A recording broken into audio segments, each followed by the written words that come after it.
일본의 군사력 투사에 관하여 일본은 국제법상 집단적 자위권을 보유하고 있지만 헌법 제9조의 제약으로 이를 행사할 수 없다라고 인정해왔습니다.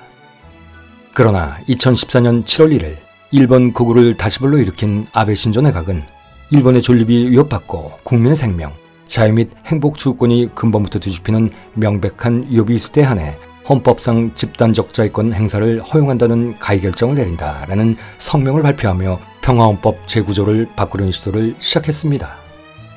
일본은 전쟁 포기를 내세운 일본 헌법 제9조의 제약이 있기 때문에 유엔 헌장 제51조에 의거 유엔 가입국 모두에게 인정되는 집단적 자위권을 스스로 사용할 수 없게 됐다.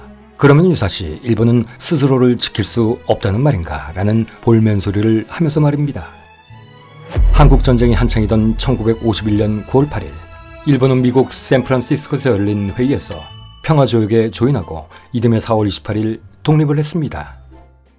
그리고 같은 날인 1950년 6월 20일 발발한 한국전쟁의 소식을 듣고 한반도에서 전쟁이 일어났다. 이것은 일본에게 천우 신조의 기회이다 라고 소리쳤다는 당시 일본 총리 요시다 시게루는 미일 안전보장조약에도 조인했는데 이 조약의 내용은 일본은 자국 내 미군의 주둔을 인정하고 미군이 사용할 기지를 제공한다 라는 것이었습니다.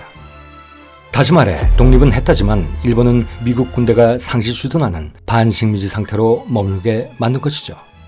참고로 요시다 시게루는 히로히토가 총회했던 2.16 쿠데타의 생존자 마키노 노부아키의 사위이자 일본의 제92대 총리를 역임하고 아직까지도 자민당 부총재 자리를 꿰차고 있는 아소다로의 외할아버지기도 한 일본 보수본류의 시적격인 인물입니다. 어쨌든 1952년부터 발효된 미일 안보조약은 한미 상호 방위조약처럼 무기한의 기간을 가진 군사조약입니다. 단 10조에 의해 조약의 해지를 마음대로 통보할 수 있고 통보하면 1년 뒤 자동적으로 종료된다라는 특약을 가지고는 있죠.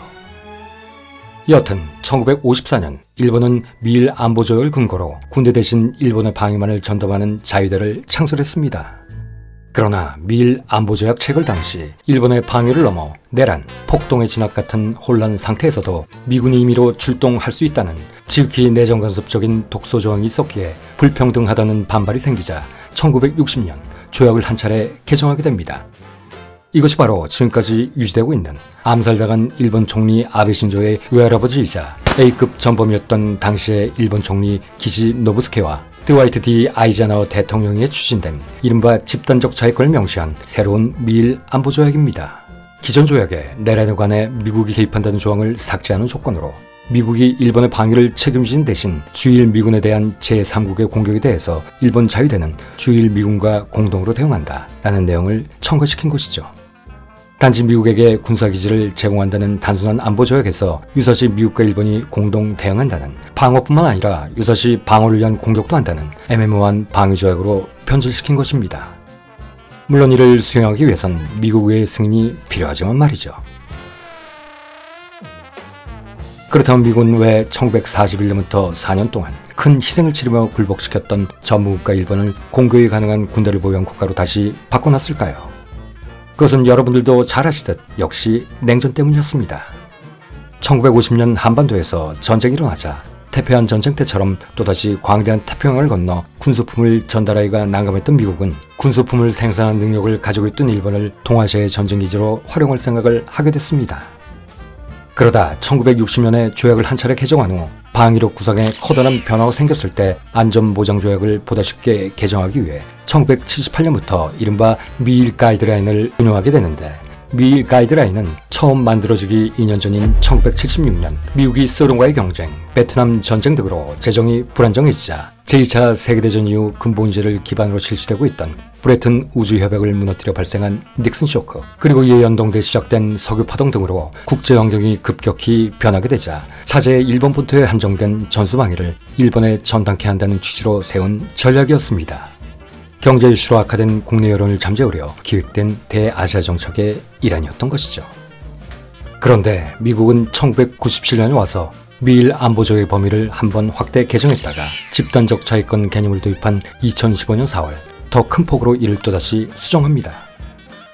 당시 미국은 1978년에 작성된 미일 가이드라인만으로도 서방 세계를 공포에 떨게 했던 소련의 백파이어 폭격기와 잠수함 발사 탄도미사일인 SLBM을 장착한 SSBN, 즉 소련의 원자력 잠수함 등이 태평양 방면으로 들어오지 못하게 함으로써 사실상 미국이 점유하고 있는 태평양에서 소련을 원천 봉쇄한다는 역할을 충분히 하고 있었는데도 말이죠. 하지만 그것만으로는 부족했는지 미국은 1997년에 와서는 북한의 미사일 실험과 타이안 해협 위기를 빌미로 1978년에 이미 확대 조정된 미일 안보조약 제6조를 또다시 수정, 일본과 극동지역에서 국제평화 및 안전의 유지에 기여하기 위해라는 명분을 내세우며 중국과 북한을 동시에 견제한다라는 주변사태 대응이라는 개념을 추가시켰던 것입니다. 이렇듯 미국은 가이드라인을 개정할 때마다 일본의 군사력 투자 개념을 일본 본토에서 주변으로 점점 확장시켜 나갔습니다. 그렇다면 2015년 9월 18년 만에 또다시 개정돼 지금에 이르고 있는 미일 가이드라인의 지리적 범위는 어디까지 확장됐을까요? 그 내용은 잠시 후 말씀드리기로 하고, 이렇듯 미국이 추진하던 일본의 군사 기지화에 패전으로 만신창이가 됐던 일본 국민들도 처음에는 이를 극렬히 반대했었습니다. 1960년에 일어났던 일본의 반안보투쟁을 통해서 말이죠. 조약의 개정에 의해 다시 일본이 끔찍한 전쟁에 휘말릴 수 있다라는 반전 운동의 취지로 반안보투쟁을 시작했던 것입니다. 스탈린주의를 비판하며 공산당을 탈당한 급진파 청년 학생들이 주도하는 전학년이라 불리는, 즉 전일본 학생자치회 총연합을 필두로 말입니다. 특히 당시에는 태평양 전쟁을 일으킨 도조 히데키의 최측근이었던 기지노부스케 총리에 대한 비난이 만연해 있을 테라 반안보 투쟁이 안보조약은 일본을 미국의 전쟁에 말려들게 하는 것이다 라는 입장으로 열어나댔고, 그 여파가 진보정당인 일본 사회당이나 일본 공산당이 조직, 지지단체를 전력 동원하는 모양새로까지 확산됐습니다. 심지어 이 운동에 일본을 미국의 영향에서 떼어놓기 위한 소련의 공작까지 더해졌죠. 그런데 1960년 6월 19일로 예정됐던 아이젠하워의 일본 방문 전에 신안보조약의 의회 통과를 성사시켜 미국의 눈도장 찍고 싶었던 기지노부스케는 무리수를 둡니다.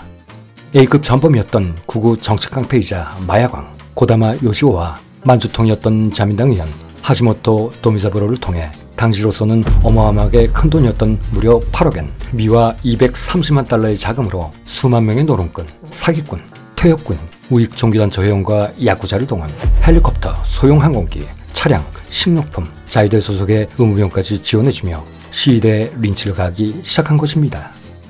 그러자 이에 분노한 시민 33만 명이 국회 앞에서 기지 내각의 퇴진을 요구하는 대규모 집회를 열게 되죠. 이에 기지노부스케도 방위청 장관 아카키 무네노리에게 육상 자위대의 출동을 지시합니다. 그러나 국가공안위원장 이지하로 까니치로가 이를 반대해버리자 아카키 무네노리도 출동 지시를 거부해버리죠. 그런데 이때 잔뜩 거울먹은 기지노부스케, 하지만 그는 역시 남달랐습니다. 또다시 기회주의자의 얍삽함과 용의주도함을 발휘했던 것입니다. 일단 아이젠하워의 일본 방문을 연기시키고 신미일 안보조약의 비준서 교환일인 6월 23일에 맞춰 내각 총사퇴를 해버린 것입니다. 분노한 대중들에게 죽도록 두들겨 맞으면서도 말이죠. 실제로 기지노부스케는 분노한 대중들에게 쳐맞아 중상을 입기도 했습니다.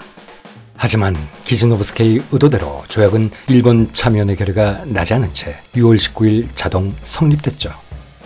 그리고 반안보운동 역시 A급 전범이었던 기지노부스케에 대한 정권 퇴진운동으로 흐름이 바뀌면서 안보조약 개정 반대운동이라는 본래 취지는 갈수록 옅어지기 시작했고, 결국 개정 반대운동은 흐지부지 돼버리고 말았습니다. 여기에 결정적인 상황 변화까지 일어났습니다. 1960년 10월 21일 열린 총선거에서 일본 사회당과 민주사회당이 서로 후보를 난립시키는 바람에 집권 자민당이 300석을 확보하는 압승을 거둬버렸던 것입니다. 결국 안보조약의 개정은 자연스레 국내 승인을 받는 형태가 돼버리고 말았던 것이죠. 그로 인해 안보조약은 신안보조약이 아닌 일본 자민당이 뜯어고치려 안달이 난 신안보조약으로 인정돼 버렸습니다. 그리고 그 체제로 현재에 이르게 됐죠. 이렇듯 혁명과 혁신은 어찌 보면 그 결과보다 과정이 더 중요할지도 모릅니다. 일본에서 다이조 데모크라시 이후 40여 년 만에 모처럼 일어나 민주혁명이 될 뻔했던 반안보운동 역시 그 의미를 온전히 유지시키지 못하고 종국에는 실패하고 말았으니까요. 그리고 결국 일본 국민은 예전과 같이 정체된 연못과도 같은 정중의 상태로 돌아가 버리고 말았습니다. 이는 지금의 우리에게도 시사하는 바가 큽니다. 6년 전 정의를 부르짖으며 피어올랐던 촛불의 본의가 왜곡된 작금의 현실. 그런데 우리는 과연 지금 저들처럼 정중하고 있는 것일까요? 아니면 정중동하고 있는 것일까요? 어쨌든 1960년에 일어났던 일본의 반안보 투쟁은 일본의 정치판을 완전히 바꿔버렸습니다.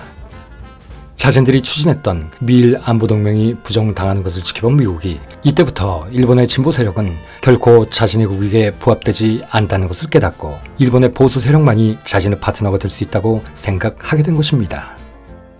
그것이 미국의 공화당이든 민주당이든 말입니다. 국민이 외면한 일본의 정치. 이 때문에 일본의 정치는 미국 의회와 행정부 그리고 일본의 구구 세력에 의해 좌지우지 되고 있습니다.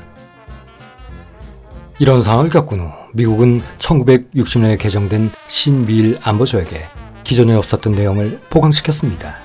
바로 경제조항이라 불리우는 당시 동아시아 냉전구조 속에서 일본의 자유주의 경제의 쇼윈도 역할을 맡기다는 구실을 빙자해 경제부흥을 추진시킨 것이죠. 많은 군사비를 들여 동아시아를 방위하기보다는 아예 일본의 경제를 성장시켜 그 목표를 달성시키겠다는 소위 가성비의 전략을 선택한 것입니다. 이렇게 되면 냉전의 광풍 속에 일본의 자본주의 체제를 지킬 수 있고 자신들이 짊어져야 할 군사비를 일본에 전가시킴으로써 재정적 안정을 가져올 수도 있으며 무엇보다도 일본을 자신의 경제블록에 가둠으로써 보다 확실히 일본을 통제할 수 있다는 1타 3패 효과를 누릴 수 있었으니까요. 이로써 일본은 태평양 전쟁 시기 자신들이 저지른 일을 생생하게 기억하고 있는 동아시아 지역으로 경제 진출을 할 수 있게 된 것입니다. 총칼을 찬 대신 경제적인 사유와 미국의 지원을 등에 얻고 말이죠.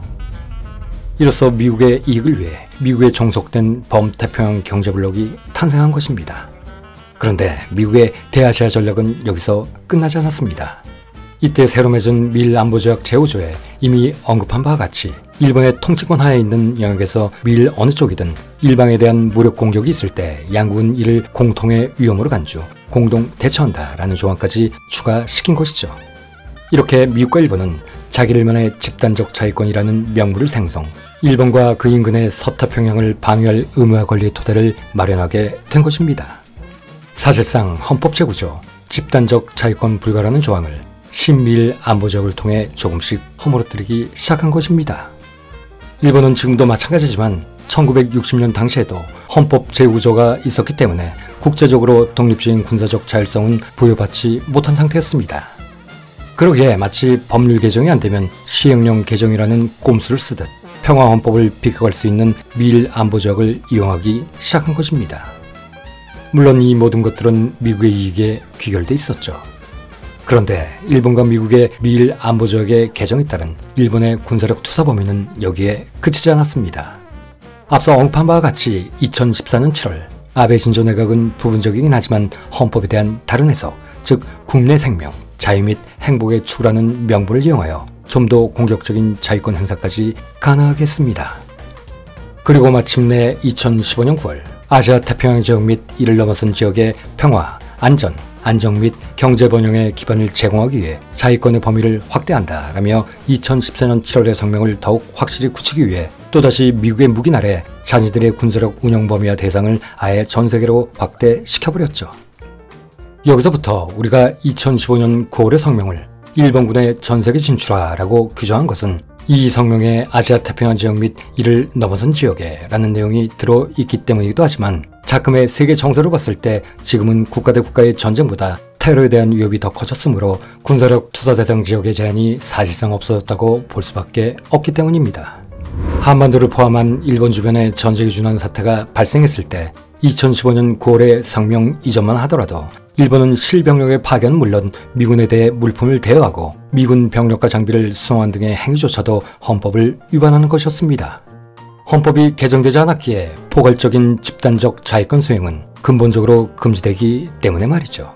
하지만 급박하게 돌아갈 수밖에 없는 전시 상황에 개헌은 많은 논란과 시간이 걸리므로 미일 안보조약에 따른 대응이 반드시 필요하다라는 자민당과 보수 정치인들의 주장처럼 일본은 2014년 7월 1일 아베가 선언한 헌법의 해석 변경이라는 편법과 미일 안보조약이라는 군사행동 규칙을 통해 유사시에는 헌법의 준수보다 국민의 안정이 더 중요하므로 어쩔 수 없이 집단적 자위권을 행사할 수밖에 없다라는 변칙적인 행위를 국민을 위하여라는 명분으로 호도하여 자국민들에게 적극적으로 홍보하기 시작했습니다.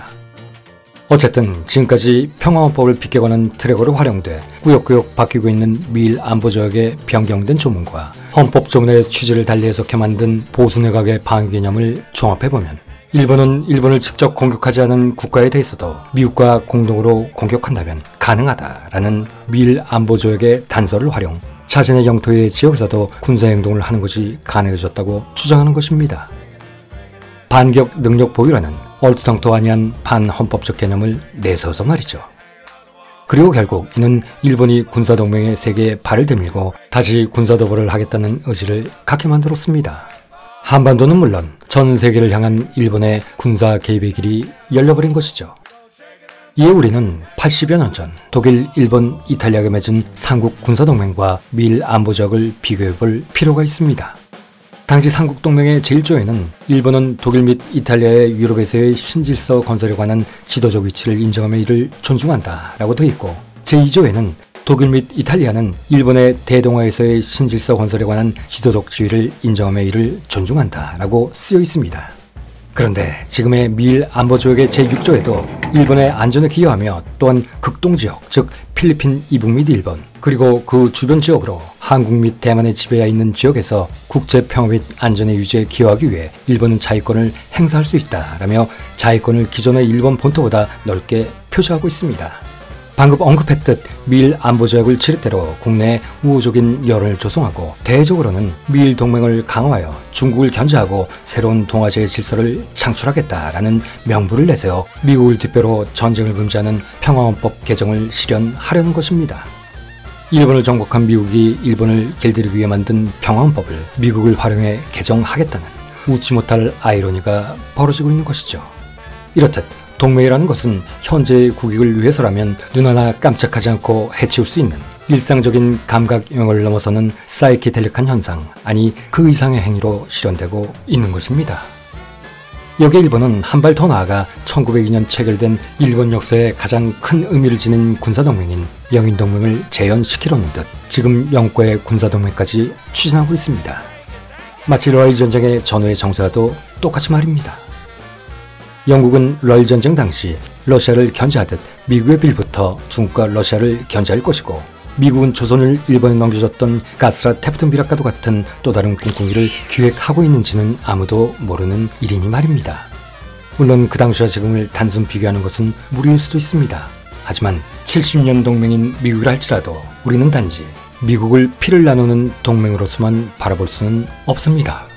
그들 입장에서는 수많은 동맹국들이 있고 우리는 그 동맹국들 중 하나일 뿐이며, 그들은 그들의 이익을 위해 동맹의 지도를 그리고 있을 테니 말이죠. 동맹은 정치와 똑같은 속성을 가지고 있습니다. 마치 끊임없이 움직이는 생물처럼 말입니다.